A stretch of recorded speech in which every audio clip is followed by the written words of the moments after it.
Bueno, buenas tardes. Como nos toca un tema un poco polémico, yo recién lo comentaba, nunca tenemos que olvidarnos que lo que mata es la humedad. Difícil, a mí me tocó el infortunio de haber escrito sobre el tema COVID desde los comienzos, digamos, de las medidas tomadas. Voy a aclarar un punto.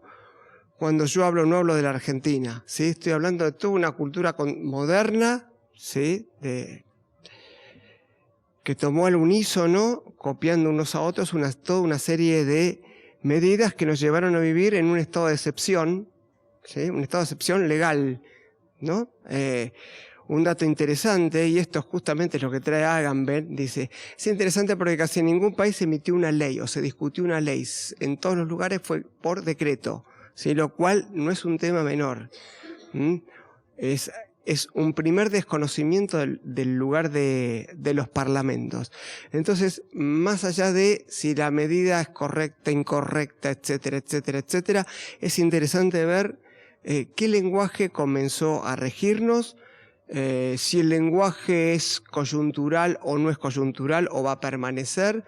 Yo creo que en algún punto permanece, ¿sí? Pero pensemos solo en un término particular que refleja claramente el estado de excepción, ¿no? Estado de excepción, ¿qué quiere decir? Un estado que está fuera de la ley, ¿no? Que es la nueva normalidad. Es interesante llamar normalidad nueva, es como, hay algo ahí como un oxímoron allí, porque el planteo de la nueva normalidad implicaba una serie de restricciones que ni siquiera sabíamos si eran eficaces, si eran necesarias, etcétera. Antes definíamos un nuevo estado legal por decreto. El dato interesante también es, tengo una excepción en la ley, lo difícil que fue y que aún sigue siendo en algún punto discutir, debatir, reflexionar, etc. Yo en algún momento dije, se pueden tomar las medidas que se tomen, lo que no se puede hacer es clausurar el debate mientras se están tomando las medidas, porque si no, ¿cómo puedo revisar, decidir, volver a decidir, reflexionar, etcétera? Hay un acuerdo sobre el estado de excepción a la ley. Y en este caso voy a tomar una frase del presidente cuando dice: la cuarentena va a durar todo lo que tenga que durar, los demás son debates estériles. Listo. El problema de esta frase es los demás son debates estériles. Ese es el problema de la frase. Vuelvo a insistir, no es una frase que nos pertenezca ni que le pertenezca únicamente a un funcionario argentino. Si yo recorro los diferentes gobiernos y políticos, voy a encontrar frases parecidas que dicen algo similar, ¿sí? ¿Por qué aceptamos el estado de excepción? ¿Sí? ¿Por qué nos parece legítimo? Nos puede parecer legítimo, podemos haber estado de acuerdo, en desacuerdo, etc. No pasa por allí, pasa por sostener un debate para ver por dónde está caminando nuestra cultura y hacia dónde pretende ir. Tomaría la frase de Harari, ¿no? En el libro Homo Deus. En Homo Deus dice, bueno, el hombre juega a Dios, etcétera, recrea la propia vida humana, etcétera. El problema que no hay nada peor que de un Dios que no sabe lo que desea. O sea, nosotros tenemos una tecnología biológica enorme y profunda, pero no tenemos claro qué es lo que queremos hacer con ello. Fíjense un dato interesante, hablando del estado de excepción. ¿Por qué es un estado de excepción? Porque redujo toda nuestra vida a un problema biológico. Fíjense que yo con el tema del COVID, yo nunca tuve particular seducción por las películas de zombies. Pero a partir de lo que pasó con el COVID me empezaron a seducir un poquito más. Claro, uno puede ser un muerto vivo, en el sentido de biológicamente está vivo, pero humanamente no lo está, ¿no? Entonces es interesante este debate y esta discusión acerca de qué significa la vida humana. Claro, alguien me va a decir, bueno, pero sin vida biológica no hay vida humana.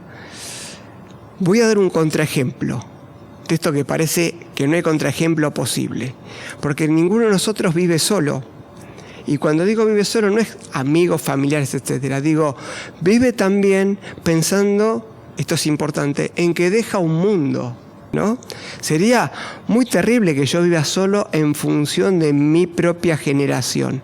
Porque ¿qué quiere decir eso? Que cuando yo muero desaparece todo, no queda nada, ¿sí? ¿no? Y sería muy difícil vivir mientras vivo con esa idea de que cuando yo desaparezco no queda nada.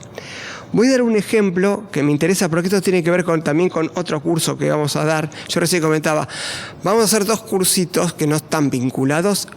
Siempre le podemos encontrar un vínculo. Uno es qué sucedió en Wuhan, ¿no? Que tiene que ver con el origen del COVID. Es un tema que tenemos que poder discutir. ¿Por qué? Porque es la primera vez que no tenemos a 3 años del inicio ninguna noticia sobre una demostración precisa, importante, significativa de cómo fue la historia evolutiva del virus. Lo tuvimos para el SIDA, lo tuvimos para el SARS, lo tenemos para el ébola en algún punto, pero con el COVID seguimos en ascuas. Entonces no es casualidad que estemos en ascuas y tenemos que ver qué pasó ahí, por qué no sabemos nada sobre su origen. Y el otro se llama La rebelión es el sentido, que es sobre el levantamiento del gueto de Varsovia. Son 80 años, ¿sí?, del levantamiento del gueto de Varsovia. ¿Y por qué traigo a colación el gueto de Varsovia a esta situación? Voy a contar una anécdota de cómo se salva la vida incluso aunque la vida biológica termine. Voy a dar el ejemplo de Korczak. Korczak es un pedagogo, pediatra, que va a terminar dirigiendo el orfelinato en el gueto de Varsovia. Tenía 2 orfelinatos fuera del gueto originalmente, uno para chicos judíos, otro para chicos no judíos. Cuando se forma el gueto, su orfelinato de chicos judíos lo mandan dentro del gueto. Él está allí, saca a varios chicos del gueto con ayuda de toda una red de mujeres dirigidas por Irena Sendler, que era una enfermera católica. Recalco esto solo para decir que no eran todos judíos los que trabajaban, ¿no? Y lo recalco ¿por qué? Porque Irena Sendler podría no haberlo hecho, ni toda esa red no tendría por qué haber arriesgado su vida en esto. La pregunta interesante es por qué se arriesga su vida, cuánto se puede no hacer. Es una pregunta interesante. El dato valioso es que a Korczak, muy conocido, se le ofrece un salvoconducto, la resistencia le ofrece un salvoconducto varias veces y Korczak lo rechaza.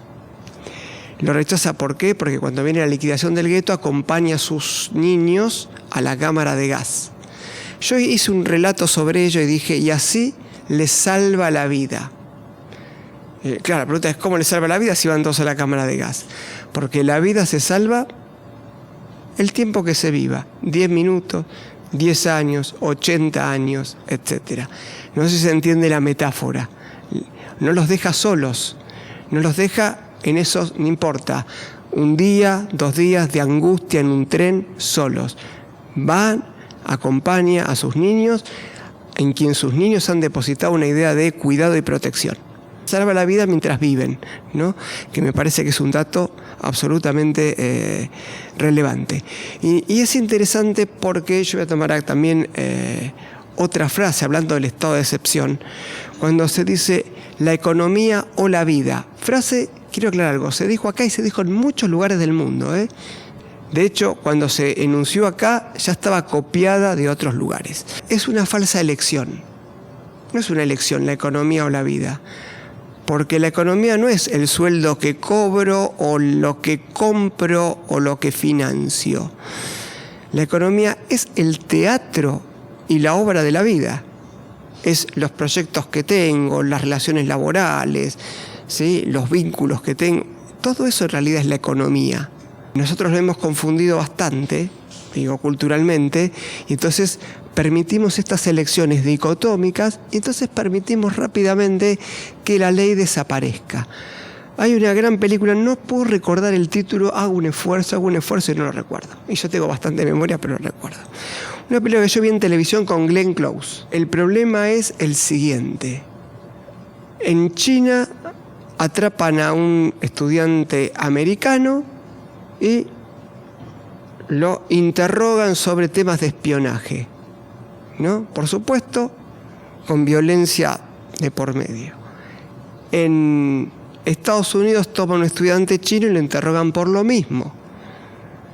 Y en el medio hay una clase que dicta una profesora y que le pregunta a sus alumnos, ¿sí?, si están dispuestos a ceder sus no solo sus derechos, sino el mandato de la ley. Una ley que, repito, a ver, la ley es un problema, porque, por ejemplo, existían las leyes de Nuremberg, o el apartheid era legal, ¿sí? Estamos hablando de la ley establecida en un Estado democrático tras un debate, etcétera, etcétera. Se entiende, ¿no? La diferencia, ¿sí?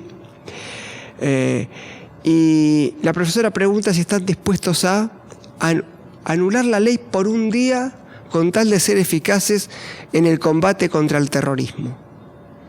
Todos dicen que sí. Después le dice, pasa un tiempo, mientras uno ve cómo se desarrollan los dos interrogatorios, y le pregunta, ¿y 3 días? Bueno. Después, obviamente, sigue avanzando. Y 1 semana, y 1 mes, y 1 año, ¿no? Este es un dato interesante, porque, vuelvo a insistir, esto no quiere decir que no hay que tomar, no estoy diciendo que no hay que tomar ninguna medida, ni que no hay que tal vez enunciar una ley, pero la pregunta es, por el problema del miedo, el terror, la ley, la convivencia, el cuidado, etcétera, ¿no? ¿Qué estamos dispuestos a ceder en nombre del, yo diría, terror? Y quiero aclarar un punto, ¿eh? Vivimos en un mundo donde es muy fácil que haya terror. De hecho, pues yo podría anunciar, ahora que hace mucho calor, entonces te dicen el cambio climático, fluctuaciones, no sabemos, pero no importa. Dicen el cambio climático, que la contaminación, que el dióxido de carbono, ahora que la guerra nuclear, que es muy difícil soportar semejante nivel de terror. Y yo quiero aclarar, yo hacía una pregunta. Por ejemplo, vuelvo a insistir, esto era política de los medios en todo el mundo, informar número de muertos, número, ¿no? Todo el tiempo. Yo digo, ¿cuál es la finalidad de esta información? ¿Qué aporta a que yo pueda actuar más razonablemente sobre el punto? Sobre el problema que estoy enfrentando. En realidad no aporta nada. Lo que aporta es mucho miedo, ¿sí? Pero no aporta capacidad de acción, pensamiento sobre lo que está ocurriendo. Yo voy a dar un ejemplo, creo que el ejemplo más interesante de esto es el informe que se da al Día del Niño de 2020, donde se dan, no me importa a mí si es bizarro o no es bizarro, lo que me interesa es, se da el número de muertos el Día del Niño y después se canta una cancioncita, ¿no? Y uno imagina qué debía hacer yo. Escucho los números y después corro y digo, nene, ahora terminó el número de muertos, venía a escuchar la canción. O sea, no era pertinente. Si yo quería hacer un programa del Día del Niño, lo hacía separado. No se entiende, o sí se entiende, ¿no? ¿Por qué está mezclado y cuál es la función de dar? Yo hago una pregunta, ¿por qué ahora no hay un solo muerto por COVID? ¿O hay? ¿No hay o hay? ¿Por qué dejó de ir? Claro, ya sé, lo pregunto a propósito, claro, hay. Pero de repente, pero nadie pregunta, ¿no? Fíjense qué interesante que es el tema de el terror y el estado de excepción. Nosotros teníamos mucha reflexión sobre esto, en particular en la literatura. La novela que más reflexionaba sobre esto era 1984 de Orwell. Pero hay una novela anterior, pero que se publica después de la novela de Orwell. Hay una novela que es de 1860, tan pesimista, una distopía tan pesimista que nunca se publicó. Y cuando yo nombré su autor, no lo van a creer. Su autor es Julio Verne. Porque uno asocia a Julio Verne con el canto al desarrollo tecnológico, etc. No era tan así. Lo que pasa es que esa novela nunca se publicó porque el editor le dijo, esta novela la publicamos y es el fin de tu carrera, ¿no? Yo creo que era inabsorbible esa novela en el siglo XIX. De hecho, se encuentra en el año 94 cuando se va a vender una casa que perteneció a Julio Verne y se termina publicando. La novela se llama París en el siglo XX.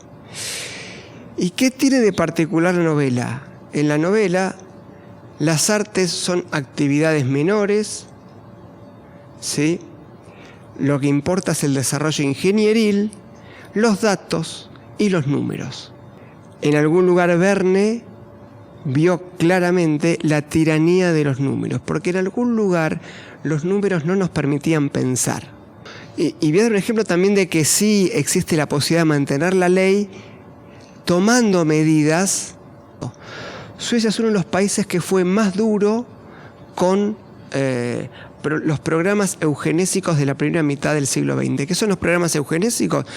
Eran programas de mejoramiento genético de la especie humana. Suecia tenía una ley muy rigurosa de esterilización de los deficientes mentales o de otro tipo de deficientes genéticos. También la tenía Estados Unidos y Dinamarca. De hecho, vamos a aclarar el punto, el nazismo, la copia de Estados Unidos. Este es un tema interesante. En Estados Unidos la primera ley es de 1907, que es del estado de Virginia, y se nacionaliza por un dictamen de la Corte Suprema de Justicia de los Estados Unidos en 1927. Y en Suecia estamos en la misma época, para la misma época. Son épocas donde esto domina, ¿sí? Gran parte del panorama de la biología del momento. Claro, hay una excepción que son los países católicos, porque en los países católicos intervenir lo cual no quiere decir que no había políticas referidas a eso, pero eran más políticas ambientales, porque no está muy bien vista la intervención sobre la reproducción humana, ¿sí? ¿Se entiende? Entonces había un freno a este punto, pero no tanto en los países protestantes. Y voy a aclarar un punto, porque yo tengo que aclarar todo, porque si no, se malentiende, ¿no? Yo no soy ni antivacuna de nada, ni antes, ni después, ni nada por el estilo. Al contrario, siempre creo que la gran mayoría de las vacunas son grandes logros tecnológicos y defiendo su aplicación obligatoria en los menores de edad. La ley que garantiza en Estados Unidos la esterilización obligatoria es una ley que se basa en la ley de vacunación obligatoria. Si yo puedo obligar a la gente a vacunarse, la puedo obligar a esterilizarse para el bien de la población. Es un dato interesante. Y fíjense qué tan difícil que es decidir, y por lo cual es importante discutir, que Alfred Russel Wallace, que es autor junto con Darwin de la teoría de la evolución, ¿no?, escribió un librito que yo lo tomé el título y escribí otro librito con ese mismo título, que se llama El siglo maravilloso. ¿Por qué escribí un libro El siglo maravilloso en 1898? Diciendo, bueno, el siglo XIX avanzó mucho en conocimiento científico, técnico, pero no avanzó en las condiciones sociales, hay mucha pobreza, etc. Pero el siglo XX va a remediar esto. Wallace tuvo la suerte de morirse en 1913 porque en 1914 se acabó el siglo maravilloso, empezó la Primera Guerra Mundial, ¿no? Ahora, es interesante porque Wallace en el siglo maravilloso se opone a la vacunación contra la viruela. Si hay una vacunación que es totalmente indiscutible, es la antivariólica, ¿sí? Que ya de hecho no se da más porque como el virus de la viruela humana no tiene un reservorio animal, no crece, no multiplica en ningún animal, una vez vacunada la población, o sea, y además evita el contagio, una vez vacunada la población, finalmente el último caso fue en el año 78. ¿Sí? Bien, se oponía a la vacunación contra la viruela. Por suerte, fíjense lo difícil que es tomar decisión, ¿no? Porque yo digo, por suerte no le dieron cabida. Pero decía algo interesante, decía, no, porque la vacunación va a hacer que el Estado se apropie de los cuerpos de los ciudadanos. Y estaba viendo el problema de la eugenesia, Wallace, ¿sí? Entonces es interesante, estaba equivocado y al mismo tiempo en algún punto pudo leer algo de la consecuencia. Con esto quiero decir que es difícil decidir, ¿sí? ¿Se entiende? Entonces, por eso el debate tiene que ser más o menos constante, pero hay que tener mucho cuidado, porque Wallace acertó en la idea de tenemos que tener cuidado con qué le permitimos hacer al Estado y qué no le permitimos hacer al Estado. Antes, con la novela 1984, hay un momento donde se tortura al protagonista y el protagonista dice lo que el torturador quiere que le diga. Y el torturador le dice, no, yo no quiero que usted me diga esto, yo quiero que usted lo crea. ¿Sí? Que es como bastante más dramático. Entonces, este me parece que es el punto. ¿Qué estamos dispuestos a aceptar y qué no? Yo voy a dar, de nuevo voy a tomar un ejemplo. A mí me interesó el caso de Suecia y lo nombro porque Suecia no tomó medidas restrictivas, pero sí tomó medidas. ¿Pero qué hizo Suecia? Dijo, llamó a la responsabilidad personal en poder hacer las cosas. Y uno dice, pero los suecos obedecen y nosotros no. Bueno, es falso porque obedecimos mucho, yo quiero aclararlo. Esas mitologías nacionales hay que tener cuidado con ello, ¿sí? Es falso. Sí tomaron algunas medidas, ¿sí? Pidieron, redujeron el aforo en algunos lugares, etcétera, y pidieron, trate de no hacer esto, trate de no hacer lo otro, pero no obligaron. Entonces, me parece que este era un dato interesante. Claro, originalmente todos atacaban a Suecia.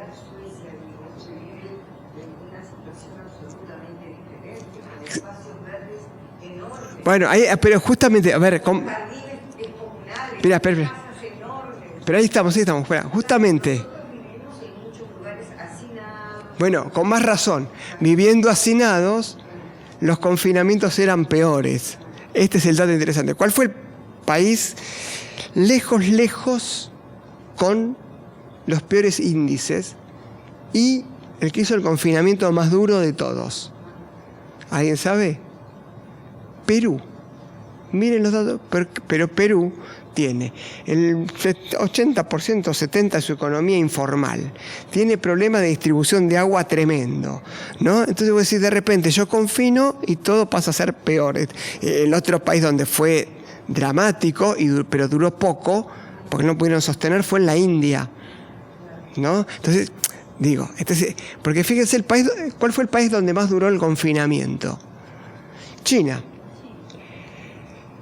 Que de todas maneras reconocen el fracaso. ¿Pero por qué? Porque China tiene todo organizado, entonces el Estado te pone la bolsita de comida, ahí no podías salir ni a comprar comida, te ponían en algunos lugares, ¿no? Te ponían la comida, etcétera. Entonces es interesante, porque paradójicamente uno dice, fíjense que el índice de mortalidad de Suecia, cuando te comparaban el índice de mortalidad de Suecia con el, por ejemplo, del Dinamarca o Noruega, fue alto. ¿Pero por qué fue alto? Fue alto porque tenían un problema que nunca lo resolvieron y sabían que lo tenían, pero no lo resolvieron. Suecia es una cultura profundamente individualista donde cada uno es uno de los países donde mayor cantidad de gente sola vive, ¿sí? Entonces, ellos sí tenían hogares para gente mayor, pero muy buenos, etcétera, pero superpoblados no por densidad, porque la densidad estaba bien, pero con mucha gente y bueno, claro, entraba ahí y era un desastre.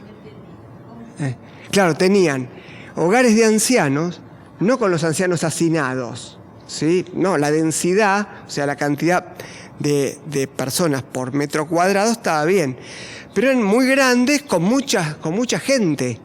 Entonces, claro, la mortalidad ahí fue altísima, ¿sí? Entonces, fíjense qué dato interesante, porque uno dice, lo difícil que también es analizar, cuando a mí me dan números, y es muy difícil analizar los números. ¿Qué quiere decir un número? Cualquiera que trabaja con números y relevamiento de datos sabe lo difícil que es y cómo se puede obtener conclusiones, yo diría, contradictorias con ligeros cambios, ¿eh? Y entonces yo me acuerdo cuando dijeron, cuando acá dijeron, si nosotros siguiésemos la política de Suecia, tendríamos 10.000 muertos.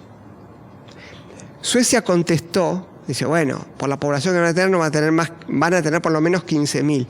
Yo dije, ¿pero por qué Suecia dijo que va a tener por lo menos 15.000? Si yo calculo que no podemos tener menos de 40.000 muertos.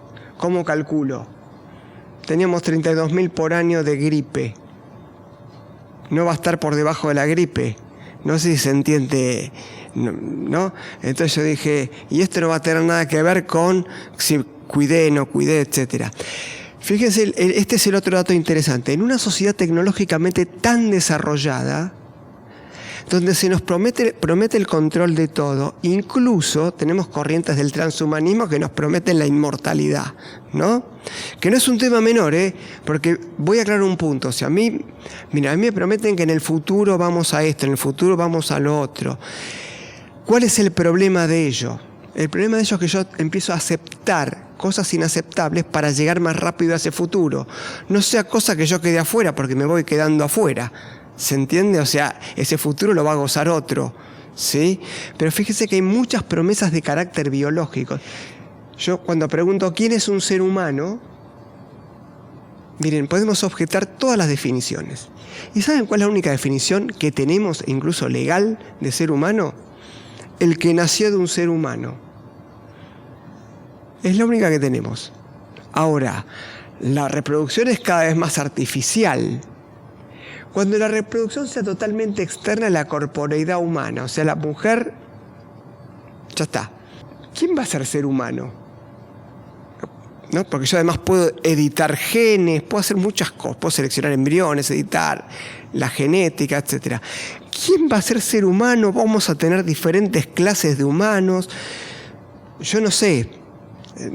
Vuelvo a insistir, o sea, no tengo una respuesta a ello, pero me planteo el problema porque es un problema real. ¿Sí? No es un problema fantástico ni fantasioso. Piensen simplemente en las formas que hoy se tienen hijos, que era totalmente inimaginable hace 50 años, 60 años. Entonces, la gran pregunta es, ¿qué estamos dispuestos a aceptar? ¿Sí? Frente a los miedos que tenemos en una cultura que nos ofrece que todo lo puede controlar. Podemos tomar un montón de medidas, pero pregunta, ¿por qué acepto? ¿Yo amenazo a alguien saliendo de mi casa? No, es que el Estado me cuida. No, pero el Estado no me tiene que cuidar, yo me cuido solo. ¿Sí? ¿Cómo el Estado me va a cuidar? No sé si se entiende. El Estado me tiene que dar las herramientas para que yo me cuide. O sea, si tengo que poder comprar medicamentos, tengo que poder comprar medicamentos. No, pero el Estado no me tiene que venir y darme la pastillita en la boca, no sé si se entiende. ¿Sí? Porque entonces yo soy un esclavo. Entonces, si es un peligro para mi vida salir, lo debo decidir yo. O sea, yo tengo que tener la información, pero es un peligro para salir. Si quiero, salgo igual. No sé si se entiende el argumento, ¿no? Si no es, listo, soy un esclavo del Estado. Con ese criterio, yo tengo que condenar por, no sé, delirantes, no sé, a cualquier explorador de toda la historia, porque eran personas que sale a arriesgar su vida, a ver si llega al Polo Norte, si llega al Polo Sur. No, que se quede en la casa. ¿Cómo se va a arriesgar? Porque tiene curiosidad, no sé, de llegar al Polo Sur. Desde esa lógica, la vida queda clausurada. Vuelvo a insistir, el Estado tiene que garantizar que yo pueda acceder a. O sea, el Estado no me puede obligar a un tratamiento médico. El Estado me puede decir, acá está todo disponible para tu tratamiento médico, ¿no? Si yo no lo quiero hacer, no lo hago. No sé si se entiende, porque si no, el Estado es tutela de toda mi vida, ¿sí? Y yo, de hombre libre, tengo nada. La provincia de Córdoba, el famoso caso del padre que va a ver a la hija que tiene cáncer, ¿sí? La hija va a morir y no lo dejan entrar, ¿no? Entonces, bueno, los protocolos. Es interesante, porque el protocolo fue como una nueva ley escrita ad hoc, sin ninguna discusión, sin ningún debate parlamentario. Ahora hay un protocolo que es así y hay que obedecerlo. Y vuelvo a decir, no estoy diciendo que no puedas tomar leyes que no permitan cierta cosa, pero discutámoslo como ley, ¿no? Porque resulta entonces que perdimos todo sentido común, toda compasión, y nos amparamos en los protocolos. Quiero recordar algo que no es menor, es crítico, que es el concepto de Hannah Arendt de banalidad del mal. Yo hablo un sistema de burocrático, protocolar, y todos los males quedan justificados y pasan a ser banales, porque nadie los comete. O sea, quien no deja pasar a ese padre, por supuesto, con toda razón me puede decir, yo lo quiero dejar pasar, pero no debo, ¿sí? Digamos, y ese protocolo tenía alguna legitimidad, tenía algún valor, o se podría haber hecho otra cosa. Lo discutimos, lo debatimos. ¿Quién lo aprobó? ¿Quién no lo aprobó? Digo, ¿qué problema había con debatirlo si aparentemente estaban como todos muy de acuerdo? No sé si se entiende. Cuando caemos en el problema de reducir la vida humana a sostener a como dé la vida biológica, bueno, tenemos una situación de una ceguera moral, para usar una palabra de Bauman, y de una violencia solapada, que no se ve, que no es explícita, enormes, y de una imposibilidad de convivencia tremenda. Es cierto que un chico puede contagiar al abuelo, y es cierto que el abuelo tiene más riesgo de muerte que el chico.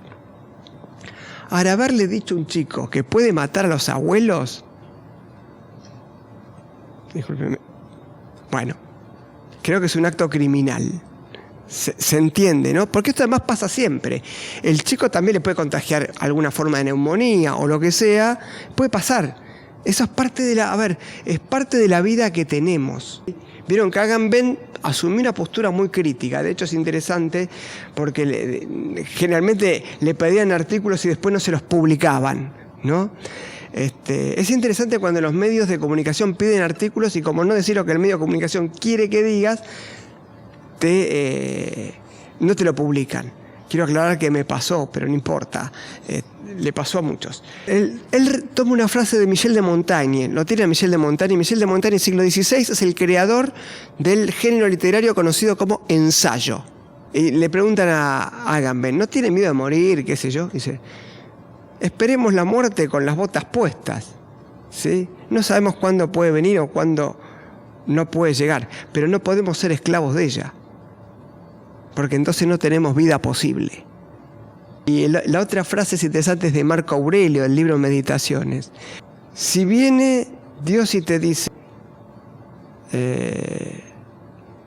y te pregunta, ¿qué estarías dispuesto a hacer para vivir un día más?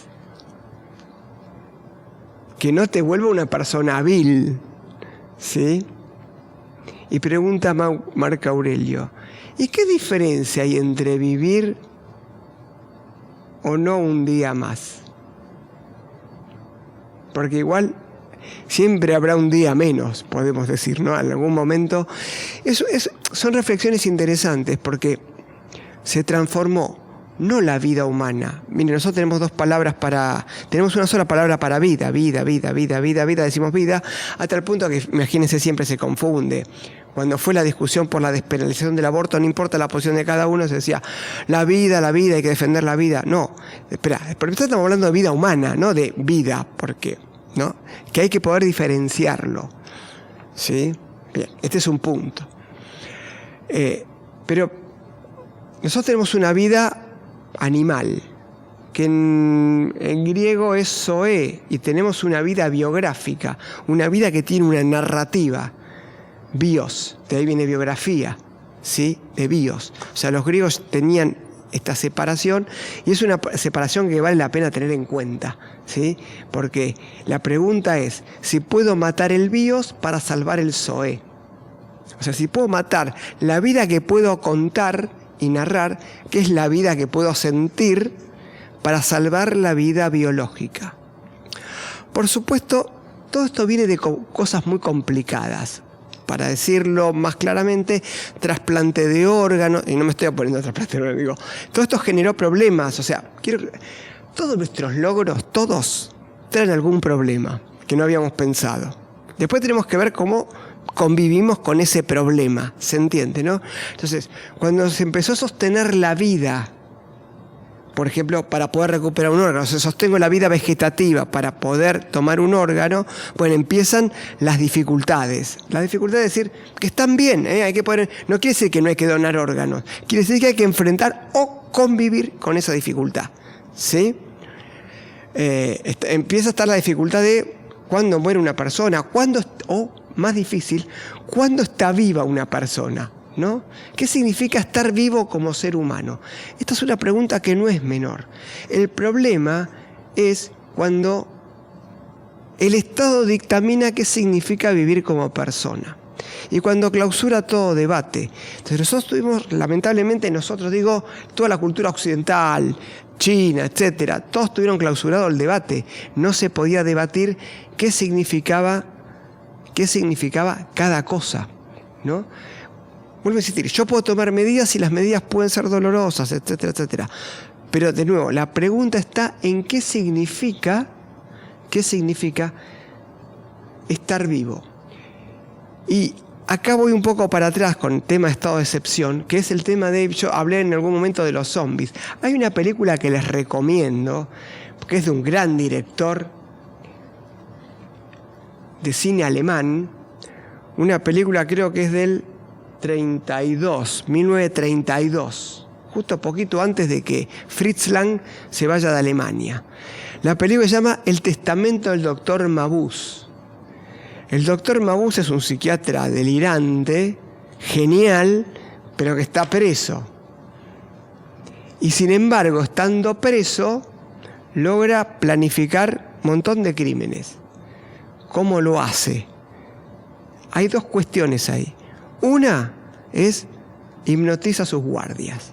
Tiene un poder de hipnosis enorme y además tiene totalmente subyugado, lo admira el director del psiquiátrico, donde está preso.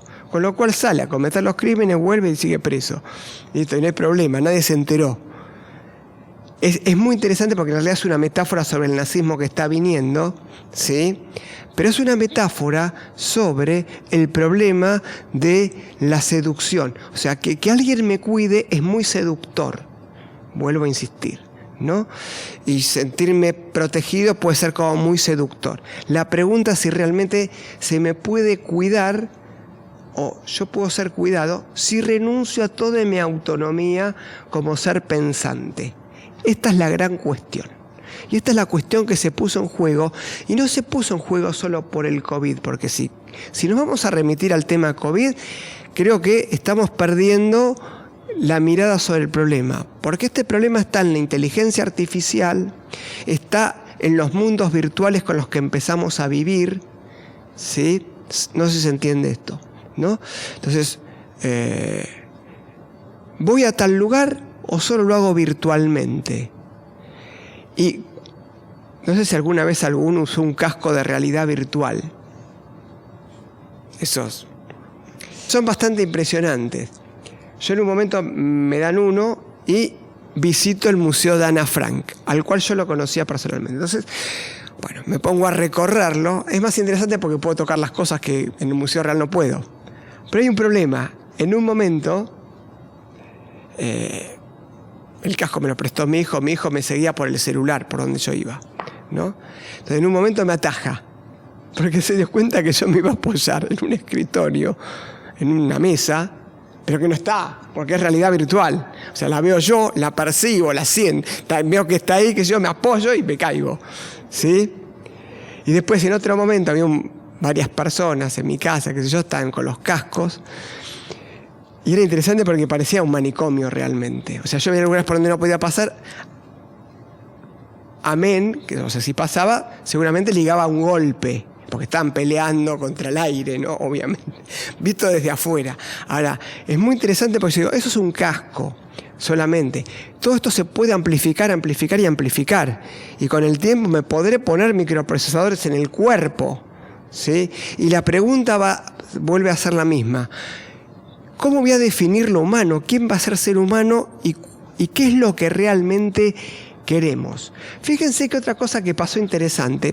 Yo lo tomo porque no es para juzgar a la persona que lo dice, sino para pensar, ¿sí? Uno de los expertos gubernamentales dice, nosotros no somos pro cuarentena, somos antimuerte. ¿Y a mí qué me interesó de esto? El concepto de antimuerte, ¿no? ¿Por qué? ¿Quién es el doctor antimuerte por excelencia de la cultura occidental? Hay uno, que es el doctor antimuerte. Frankenstein, el doctor Frankenstein. Y el doctor Frankenstein quiere hacer algo bueno. O sea, el doctor Frankenstein, su madre muere joven al parir a su hermano, y el doctor Frankenstein cree que está mal, que la gente muera joven, que podemos decir está mal, pero bueno, y decide afrontar el tema de devolver la vida. Por supuesto, en el interín pierde esta visión más emotiva con su madre, etcétera, y termina en un deseo fáustico de tengo que crear vida, ¿no?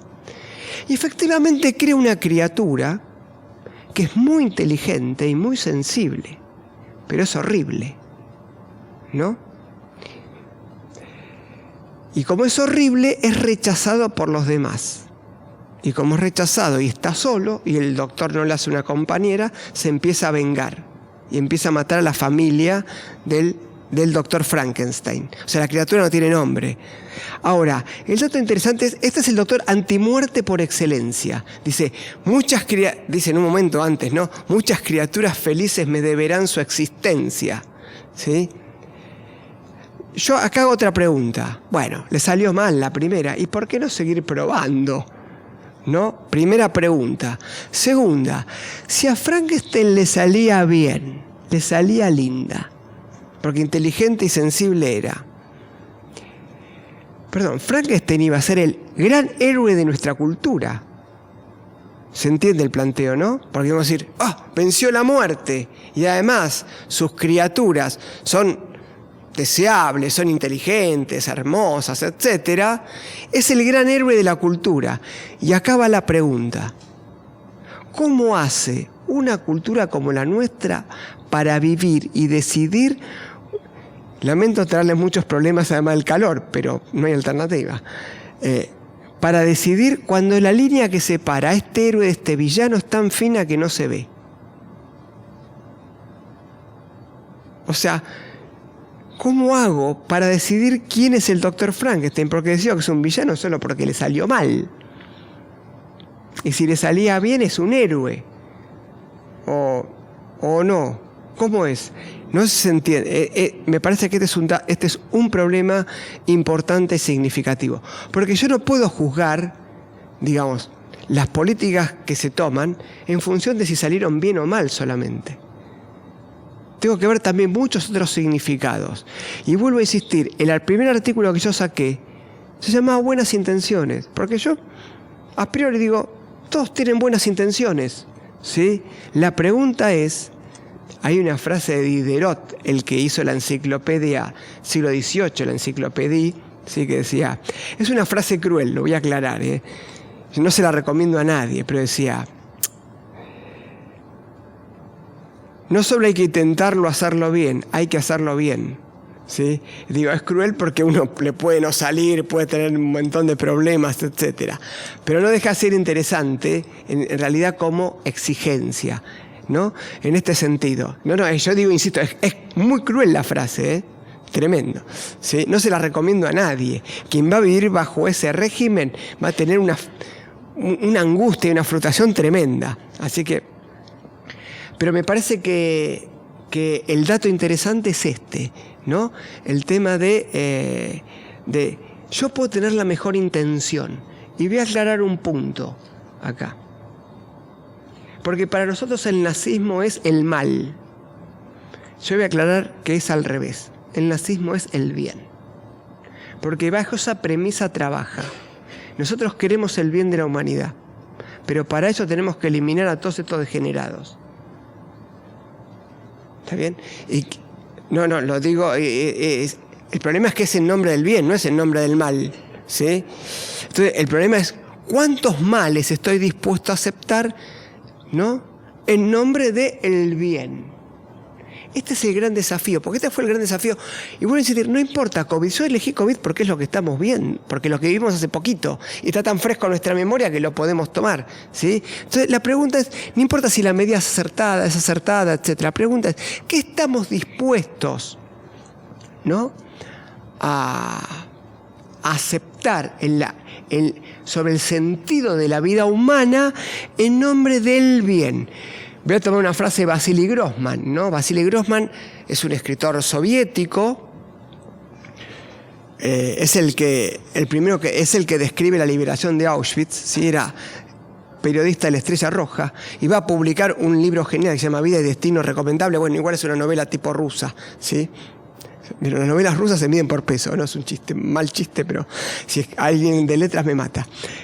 Y mire, yo no importa, amo la literatura rusa, pero Vida y Destino es una crítica al nazismo y al estalinismo. Y por supuesto, esto le cuesta en parte la vida a Vasily Grossman. La gran pregunta es, ¿qué hago en nombre del bien? Y él dice, cada vez que el bien resuena, corren ríos de sangre. Lo que importa es la bondad, que es más próxima, más personal. El bien es una abstracción riesgosa. Voy a darles otra frase que me parece importante, que es de Rudolf Hess, secretario general del partido nazi, que dice, el nazismo, ¿qué es el nazismo? No es otra cosa que biología aplicada. Porque lo que intenta es un rediseño de la humanidad. Entonces nosotros vivimos en un mundo donde la biología es muy poderosa. Y fíjense que acá está el punto interesante. Nosotros redujimos, por ejemplo, el tema COVID u otros a una cuestión biológica. Y hay una cuestión biológica y hay más cuestiones que las biológicas. No es solo una cuestión biológica. El dato interesante es que además ustedes fíjense que no podemos hacernos cargo del mandato aristotélico del justo medio. En ningún momento buscamos justo medio. O sea, tomamos medidas extremas, de lo más extremo que se puede tomar. ¿Cuándo se pudo actuar contra el SIDA? Bien. Contra el SIDA, no sé si se acuerdan, pero había momentos que decían, hay que abstenerse sexualmente. Esta es la solución al SIDA. Una solución ridícula. ¿No? Parece la del confinamiento, ¿no? Dice, no, bueno. ¿Cuándo se empieza a resolver? En parte cuando se asume que no existe el riesgo cero. Se puede reducir mucho, se pueden tener medidas razonables, etc. Entonces usamos preservativo, hacemos esto. No reducimos a cero, pero lo reducimos mucho, tanto que, bueno, también corro otros riesgos. ¿Se entiende? Yo de hecho estoy acá dando una charla, cuando un día salgo, cruzo con todo el cuidado del mundo, Junín y Corrientes, un auto sigue el semáforo en rojo y me atropella. ¿Y qué hago? ¿No vengo más? No, tampoco salgo con los ojos cerrados a la calle. Total, como me atropelló con los ojos abiertos, cruzo así con los ojos cerrados. ¿Se entiende? No, o sea, es una medida razonable cruzar con los ojos abiertos. No me garantiza que no me van a atropellar, pero me da bastante seguridad y me permite vivir. Y bueno, puede que alguna vez me atropellen, ¿sí? Esto es lo mismo. ¿Qué medidas puedo tomar no en ese extremo? Y acá la pregunta interesante es, ¿por qué fuimos de una manera tan dramática a un extremo? Vuelvo a repetir, estoy hablando de toda una cultura, un mundo. Un momento que la mitad de la humanidad casi estaba confinada. Hablamos de 3.000 millones de personas. No es como... algo extraño ha ocurrido aquí. Quiero aclarar que la epidemia de gripe del 68 mató mucha más gente que el COVID. ¿Y ustedes se acuerdan? No se acuerdan. Listo. Puedo decir ustedes porque sé que ustedes estaban. Porque yo siempre digo, ¿se acuerdan cuando no habíamos nacido? Me dicen, bueno, listo. Muchas veces me pasa, ¿no? Pero y bueno, estaba la guerra de Vietnam, era un mundo muy convulsionado políticamente, ¿no? Estaba el Mayo francés, estaba la primavera de Praga, ¿no? Estábamos preparándonos para llegar a la luna. Bueno, un mundo muy convulsionado, la gripe pasó. Te diría dos cosas sobre la comunicación. Una la tomaría de lo que bien desarrolla Byung-Chul Han en Infocracia, dice. Las fake news no son noticias falsas, son cosas que se dicen. Porque la mentira, quien miente reconoce que hay una verdad. El problema es que acá no hay verdad ni mentira. Es lo que digo de corazón. No sé si se entiende. Lo que emocionalmente digo. O sea, paradójicamente en un mundo que nos damos como muy informado, hablamos desde lo que nos pasa emocionalmente. Fíjense, la mayoría de los periodistas no son periodistas. Andan diciendo lo que emocionalmente creen. ¿Sí? Primer punto. Pero no operan desde cualquier discurso. El discurso es emocional. No sé si se entiende. Cuando vean, tiene siempre una carga emotiva. El otro tema, yo te diría, tomaría un poema de Eliot, Thomas Eliot, donde dice, ¿dónde ha quedado la sabiduría que perdimos en conocimiento? y el conocimiento que perdimos en información. Yo le agregaría eso y la información que perdimos en datos. El solo dato te asusta, te genera un estado emocional donde tu pensamiento queda absolutamente bloqueado. Es interesante, quedó bloqueado emocionalmente. Digo, bueno, hay tantos muertos. Madre e hija en un mismo entierro, enterradas por COVID. Y uno, claro. El único problema es que la madre tenía 102 años y la hija 74. Entonces yo digo, está bien, pero no sé si se entiende. No era madre e hija muertas por COVID, porque tú uno que imagina, una madre de, qué sé yo, 30 años y no sé. No es un tema menor, porque entonces en nuestra cultura que se dice una cultura del conocimiento, una cultura del conocimiento racional, científico, etcétera, cuando analizamos un poco está ocurriendo lo contrario. El problema es que en esa ocurrencia concedemos los derechos, la legitimidad de la ley, ¿sí? ¿No? Concedemos eso a un Estado que se parece a una estructura cuasi totalitaria. Yo quiero aclarar algo. Yo escribí un artículo contra los pasaportes sanitarios. ¿Por qué? Perdón. La gente se tiene que vacunar por su propia decisión. ¿Por qué digo esto? Primero porque es una vacuna experimental. Y no hay alternativa que no sea. Yo quiero aclarar que yo me vacuné, lo digo, ¿no? Pero es una vacuna experimental, con lo cual yo no puedo obligar a alguien a vacunarse con una vacuna experimental. Primer punto, ¿sí? Como los gobiernos lo saben, no lo obligan por ley. Inventan un retruécano ahí, que es el pasaporte sanitario, para hacerlo obligatorio sin hacerlo obligatorio. ¿Se entiende? Entonces, si no puede ser obligatorio, no puede ser obligatorio. ¿Por qué no puede ser obligatorio? Porque es una vacuna experimental. Y como tal, para protección de los ciudadanos, no se la puede hacer obligatoria. Y está bien. Y todos lo saben. Y es la ley. Para violar la ley, ¿se entiende? La ley, quiero decir, no es una ley nacional, es un acuerdo internacional. Para violar la ley, invento un pasaporte. Y hay países donde es obligatorio vacunarse para entrar, lo cual tampoco sería legítimo, vuelvo a insistir. Yo voy a tomar una frase que me dijo alguien que me pareció una muy buena razón para no vacunarse. Cuando termine el cambalache tecnológico de vacunas, me vacuno. O sea, cuando me digan, che, esta es la vacuna que es mejor que esta, la que trae menos secuelas, etcétera, etcétera, me vacuno. Es interesante lo del cambalache tecnológico, porque había un momento donde uno dice, yo me acuerdo cuando me vacuné, decía, no darse 2 dosis de vacunas distintas, así de grande. Adentro tengo 2 vacunas distintas.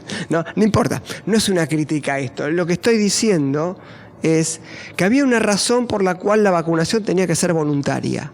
Y estaba bien. Y a mí me parece bien dar la vacuna de emergencia. No sé si se entiende. Pero de repente se viola la ley y se la hace obligatoria.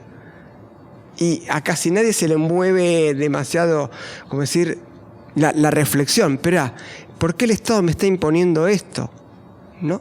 ¿Se entiende? En el medio, fíjense, había aparecido, se había promulgado la ley de despenalización del aborto. Y la ley de despenalización del aborto, ¿qué reconoce?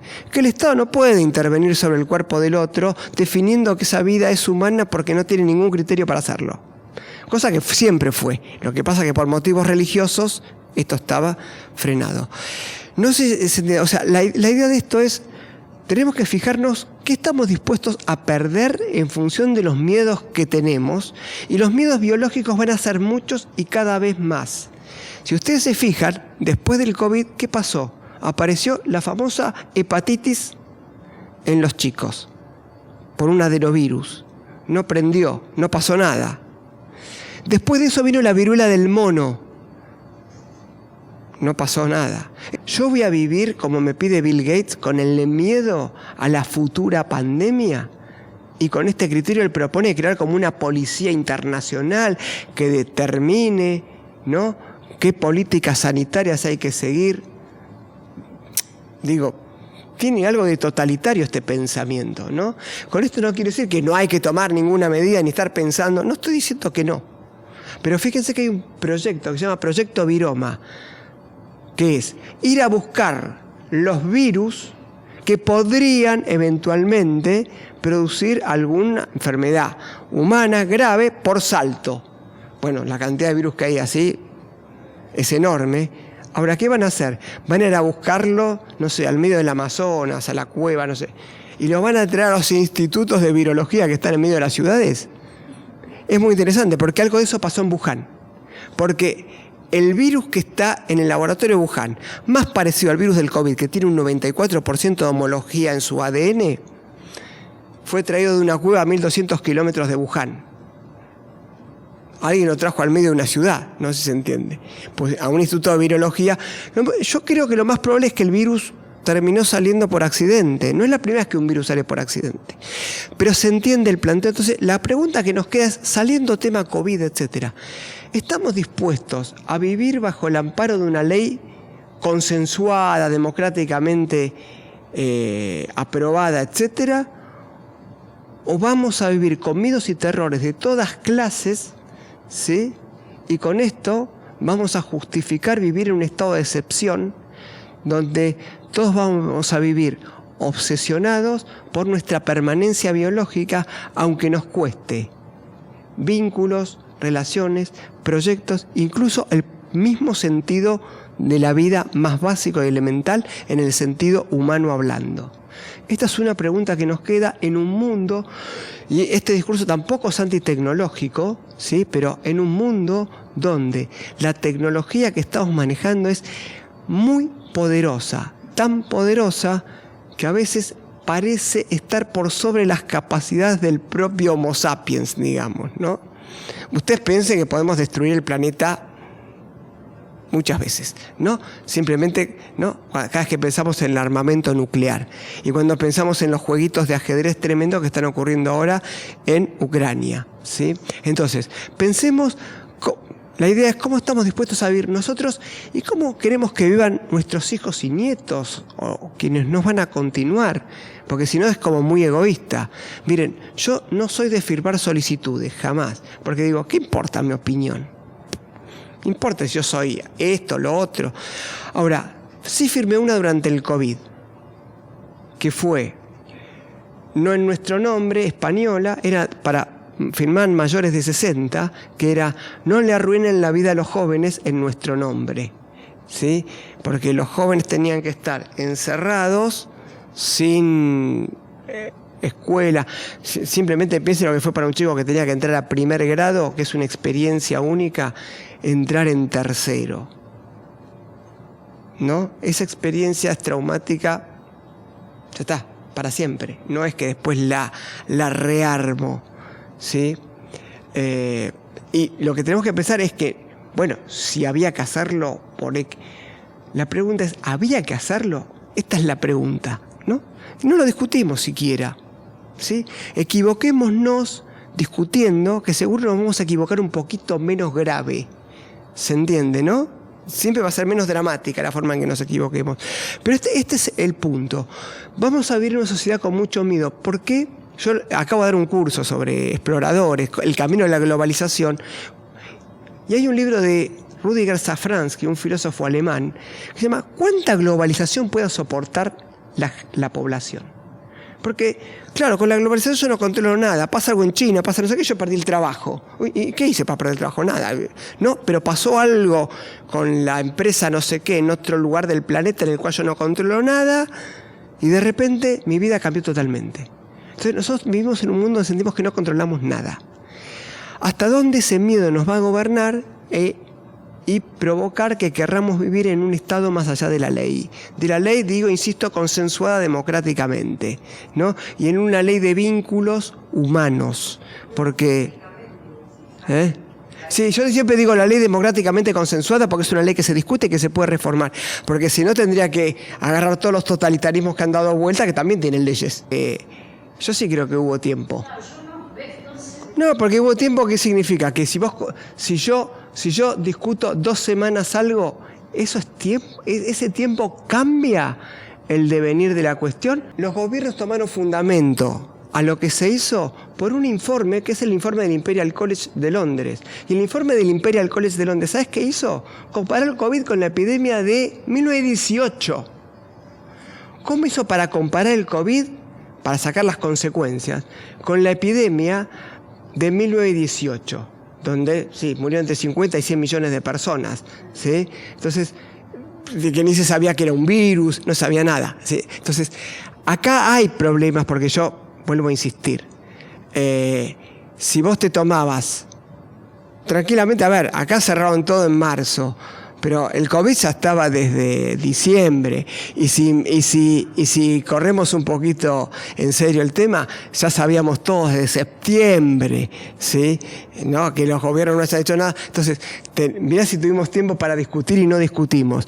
De septiembre a marzo, nada, ¿sí? Y de repente todo. Entonces tuvimos... Cuando te estoy diciendo cuando te digo septiembre no te digo porque sí, te puedo traer documentación, ¿sí? De intercambios entre instituciones científicas y gobierno, donde sí, efectivamente... Mira, te voy a decir un dato más. Y este dato es interesante, porque acá aparece Estados Unidos.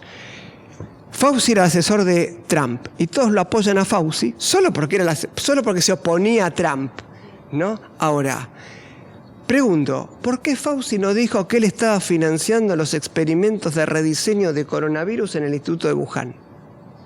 Lo tuvo que haber dicho, no lo dijo, jamás lo dijo. Ah, bueno, entonces fíjate si algo sabíamos o se sabía, y resulta que el gran protector de la humanidad, que es Anthony Fauci, lo tiene oculto, un dato fundamental, lo oculta. Entonces, era el gran protector de la humanidad. O sea, los que nos protegían. Yo digo, de hecho, el debate no se dio, pero estoy de acuerdo, pero mirá, para ver, te doy 2 ejemplos nada más y termino.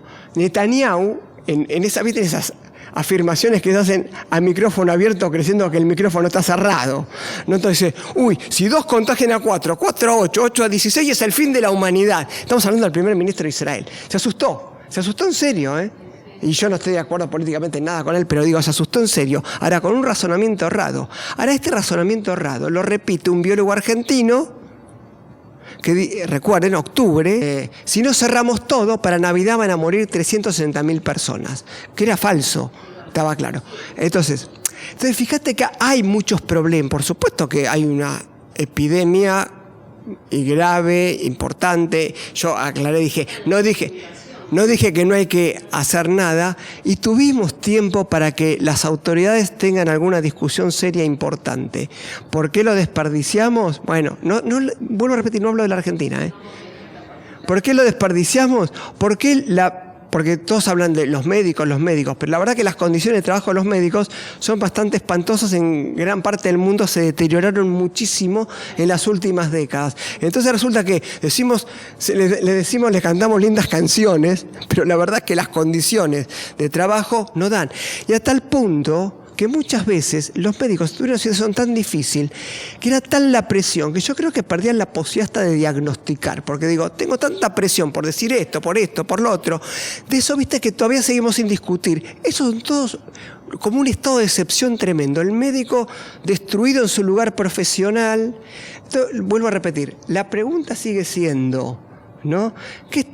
¿Por qué? ¿Qué estamos dispuestos a hacer? ¿Estamos dispuestos a discutir abiertamente o estamos dispuestos a vivir? Mira, fíjate que el tema expertos. Yo no digo que no consultes expertos, pero resulta que en todo el mundo se consultó expertos con cierto sesgo. Los expertos que decían otra cosa, esos no aparecían.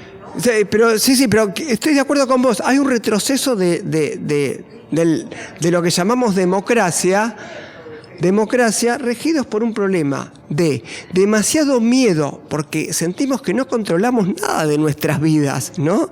Sentimos que controlamos muy poco, ¿sí? Pero en muchos aspectos. Y a eso, claro, cuando sucede algo, estamos dispuestos a conceder todo.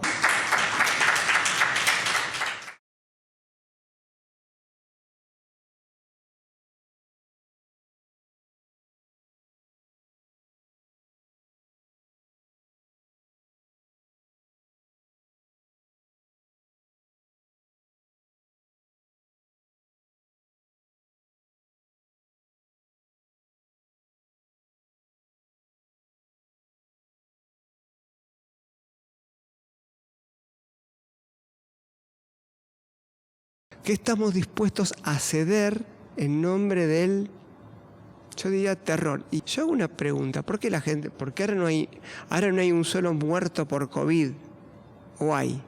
Pero de repente, sí, pero nadie pregunta.